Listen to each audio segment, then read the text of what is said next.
r equal to 0 हो जाए। यदि दो चार्जों के बीच का डिस्टेंस, यदि दो चार्जों के बीच का यदि डिस्टेंस यदि 0 हो जाएगा, दो चार्जों के बीच का जो सेपरेशन यदि 0 हो जाएगा, तो फोर्स कितना हो जाएगा बाबू? फोर्स कितना होगा? के Q1 इंटू Q2 बाय 0 का स्क्वायर, अर्थात फोर्स जो कितना हो जाएगा? इनफिनाइट हो जाएगा। क्या होगा? फोर्स दो चार्जों के बीच में यदि डिस्टेंस यदि दूरी यदि 0 हो जाए, कितना हो जाए? 0 हो जाए, 0 सेंटीमीटर हो जाए, तो क्या हो जाएगा? चाहे 0 मीटर हो जाए तो क्या होगा? ये जो होगा फोर्स, जो इसके बीच में जो फोर्स लगने वाला होगा, इनफिनाइट फोर्स हो जाएगा। तब हम दो चार्जों का को क्या करेंगे? सेपरेट कर पाएंगे क्या? सेपरेट हम नहीं कर पाएंगे। ठीक, फिर देखिए, यदि फोर्स का वैल्यू यदि फोर्स का यदि आर का वैल्यू यदि 1 कर दिया जाए, तब क्या हो जाएगा? एफ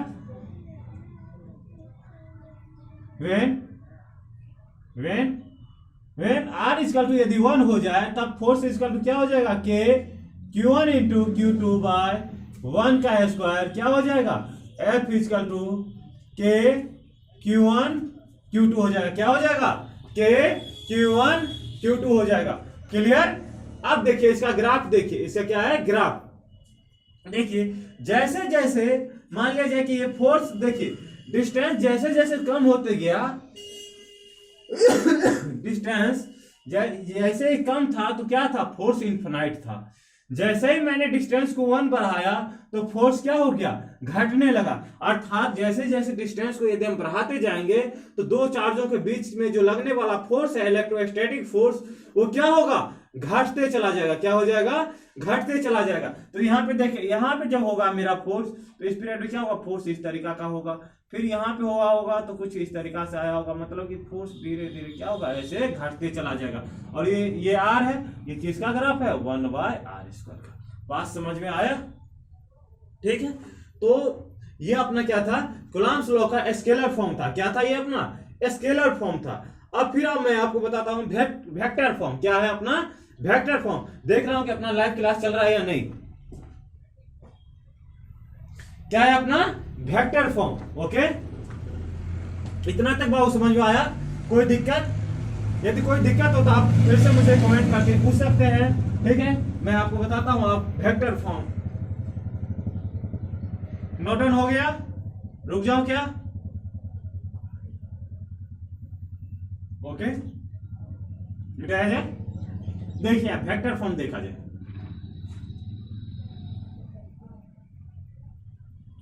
आप सभी लोग 11th में पढ़े होंगे वेक्टर। 11th में किस में पढ़े होंगे? फिजिक्स में वेक्टर पढ़े होंगे।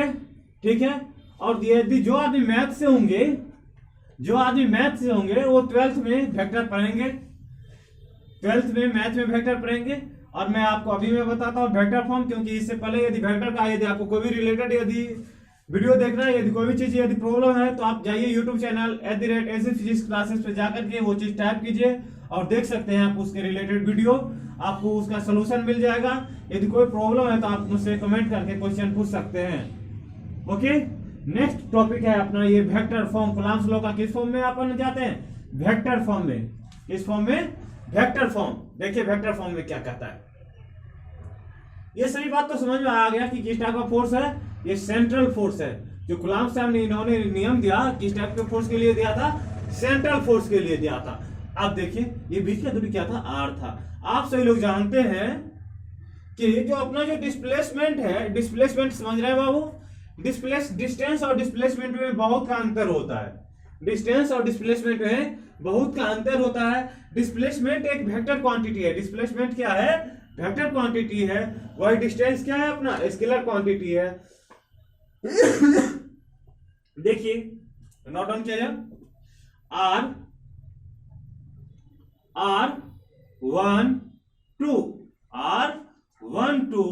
R12 को अपन क्या लिख सकते हैं वेक्टर फॉर्म में? R2 माइनस R12 किस फॉर्म में? इधर होगा R2 माइनस R1। क्या लिख सकते हैं? R2 minus R1। ओके, फिर इधर देखिए R21 इसे अपन क्या लिख सकते हैं? R1 माइनस R2 R21 को अपन क्या लिख सकते हैं, vector R1 minus R2।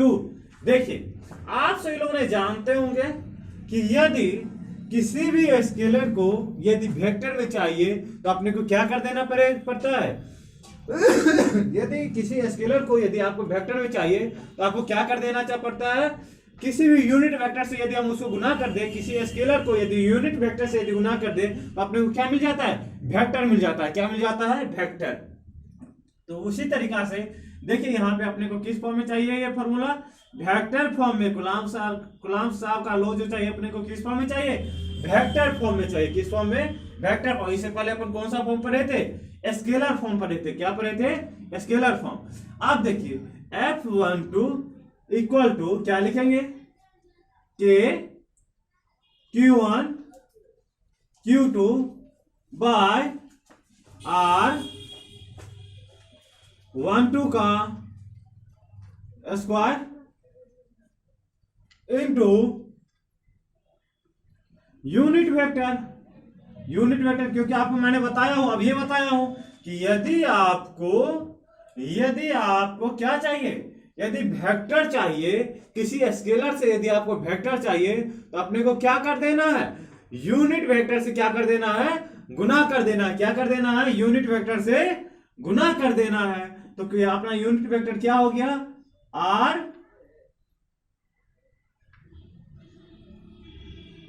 R12 क्या हो गया, R12। यूनिट वेक्टर आप से लोग जानते हैं, यूनिट वेक्टर बराबर क्या होता है, vector A bye magnitude of vector A.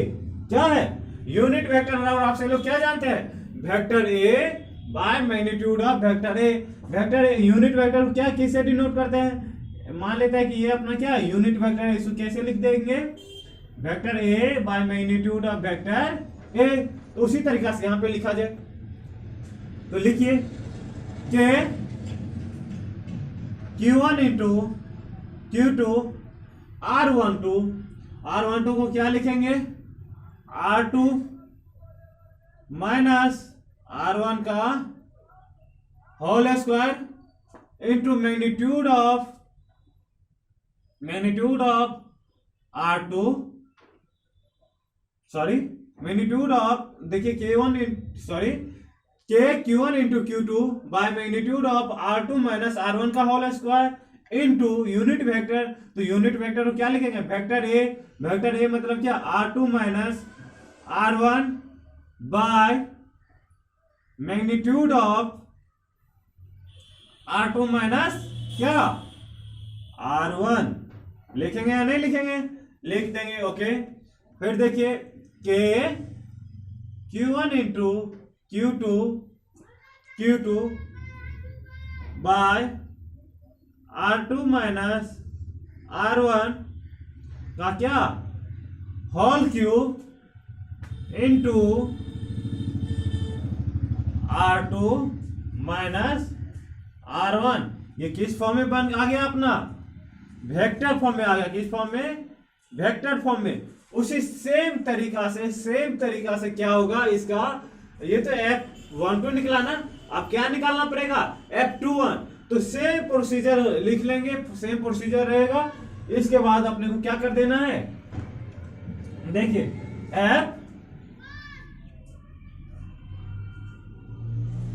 F21 क्या, F21 बराबर आप क्या होगा, देखिए यहां पे के Q1 into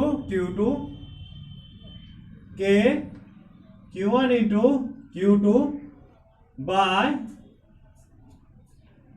R1 minus R2 का whole cube into vector R1 minus R2 लिख देंगे। ये अपना क्या हो गया, F21। ओके, बात समझ में आया। तो ये अपना क्या था, वेक्टर फॉर्म था। क्या था ये अपना वेक्टर फॉर्म। इसी को अपन क्या लिख देंगे, F देखिए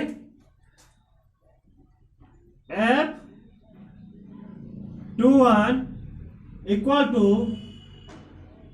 Q1 into Q2 by 4 pi epsilon not R1 minus R2 का क्या whole Q into vector R1 minus R2। क्या है ये अपना वेक्टर फॉर्म में है। ठीक, आप देखिए यहां पे आप से लोग देखते होंगे बुक में, क्या देखते होंगे, F21 बराबर 21 इक्वल टू क्या लिखा रहेगा, Q1 into Q2 by 4 pi epsilon naught into epsilon R R1 minus R2 का whole Q into R1 minus R2 लिखा रहता है। यहां पे देखिए कि ये जो है एप्सिलॉन नॉट, इसे अपन पाई तो पाई है, इसे क्या कहते हैं एप्सिलॉन नॉट, इसे क्या कहते हैं एप्सिलॉन नॉट पढ़ते हैं, क्या पढ़ते हैं एप्सिलॉन नॉट पढ़ते हैं। ओके, और इसे क्या कहते हैं एप्सिलॉन आर, ई आर को क्या कहते हैं एप्सिलॉन आर। इसे पढ़ते हैं परमिटिविटी इन वैक्यूम।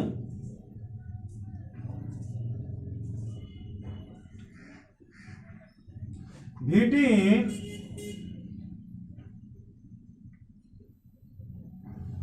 का परमिटिविटी इन वैक्यूम, और इसे कहते हैं permittivity in relative permittivity in medium.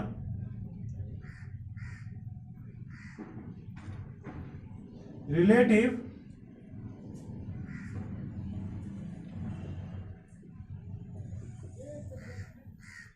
VT इन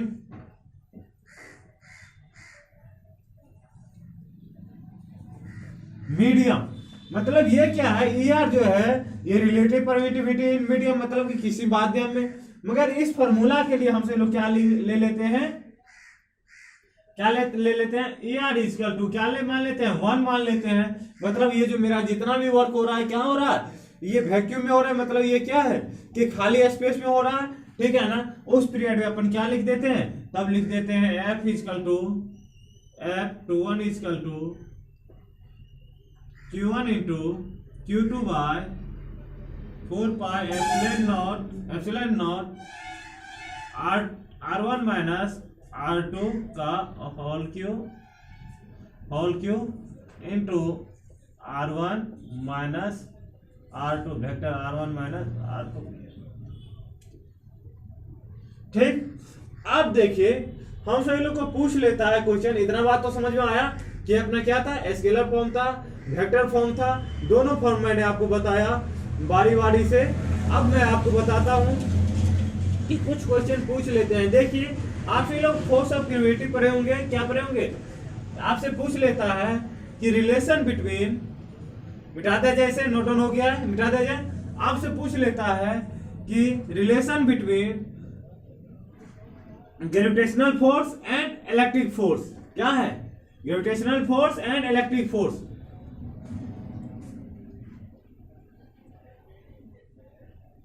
देखिए क्या पूछ लेता है, relation between gravitational force and electric force. देखिए अपना इलेक्ट्रिक फोर्स F ई बराबर क्या होता है K Q1 into Q2 by R square. But यहाँ पे Fg इक्वल टू क्या होता है G M1 इंटू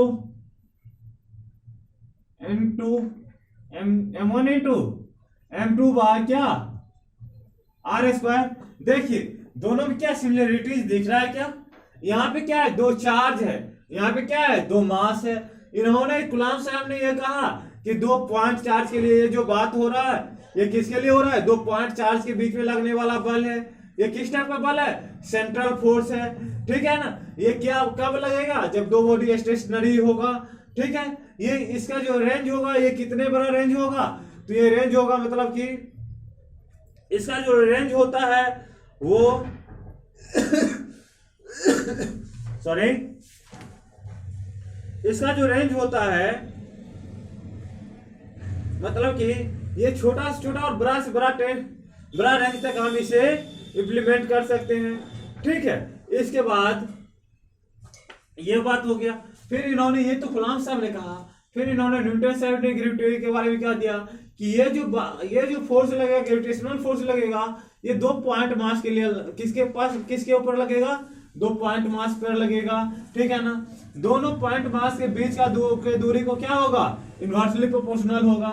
ठीक है, ये जो होगा ये किस टाइप का फोर्स होगा, तो ये gravitational force always attraction force होगा। देखिए लिख ही देता हूं, डिफरेंस जो है ये क्या होगा, ये अट्रैक्टिव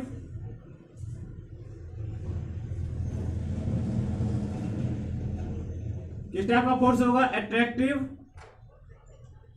अट्रैक्टिव एंड रिपल्सिव होगा, दोनों फोर्स होगा इसमें।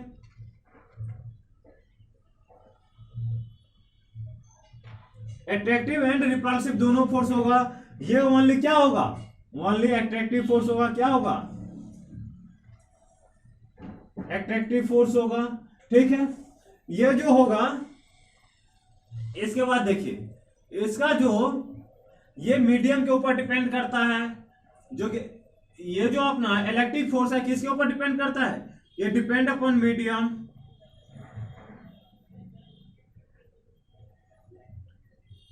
Depend upon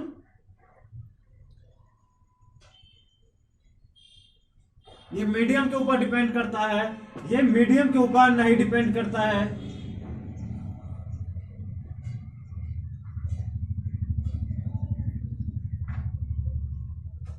does not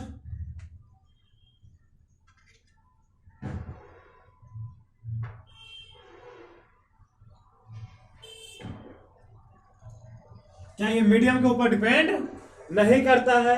okay, ठीक है, जो इसमें जो अपना जो चार्ज होता है, ठीक, ये सब क्या था, इसका डिफरेंस था। क्या है, डिफरेंस है कि ये अट्रैक्टिव एंड रिपल्सिव होता है, ये ओनली अट्रैक्टिव होता है, ये डिपेंड अपॉन मीडियम होता है, ये डिपेंड अपॉन मीडियम नहीं होता है। ठीक है, इसके बाद इसका जो सिमिलरिटीज है इसके बारे में मैं नेक्स्ट लेक्चर में बताऊंगा। साथ में कूलॉम्स लॉ का 1 से 1 एडवांस लेवल का क्वेश्चन आप न्यूमेरिकल करेंगे। ठीक है ना, क्योंकि मैंने दोनों फॉर्म पढ़ लिया हूँ, स्केलर फॉर्म और वेक्टर फॉर्म दोनों फॉर्म पढ़ लिया हूँ। ठीक है, इसके बाद इसका जो कूलॉम्स लॉ का 1 से 1 न्यूमेरिकल करेंगे, ताकि कि कूलॉम्स लॉ मुझे पूरा क्लियर फुल कॉन्सेप्ट हो जाए। ऐसा ना हो कि आधा अधूरा मुझे कॉन्सेप्ट हो, ऐसा नहीं होना चाहिए, क्योंकि जो भी पढ़े हम फुल कॉन्सेप्ट में पढ़े। ठीक है ना, तो इसी कारण से मैं जो इसका अब लेकर के आऊंगा नेक्स्ट वीडियो में, उसमें क्या मिलेगा आपसे लोगों को, न्यूमेरिकल्स मिलेंगे। ठीक है ना, कूलॉम्स लॉ के रिलेटेड न्यूमेरिकल्स मिलेंगे, जो IIT नीट में पूछे गए क्वेश्चंस रहेंगे। ठीक है ना, तो मैं आज वीडियो का यहीं पे एंड करता हूं। ठीक है, आपसे लोग से रिक्वेस्ट करता हूं कि अपना चैनल क्या है, अपने चैनल का क्या नाम है, @AC फिजिक्स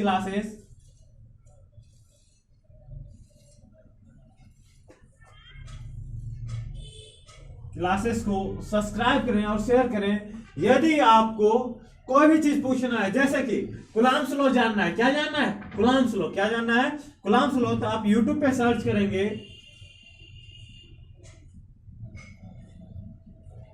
कूलॉम्स लॉ लिख लेंगे। क्या लिख लेंगे, कूलॉम्स लॉ, फिर साथ में लगा देंगे @ और यहाँ पे AC स्पेस डालेंगे, वैसे ही आपको अपना वीडियो डिस्प्ले हो जाएगा आपके YouTube चैनल पे। ठीक है ना, तो थैंक यू, नमस्कार, धन्यवाद।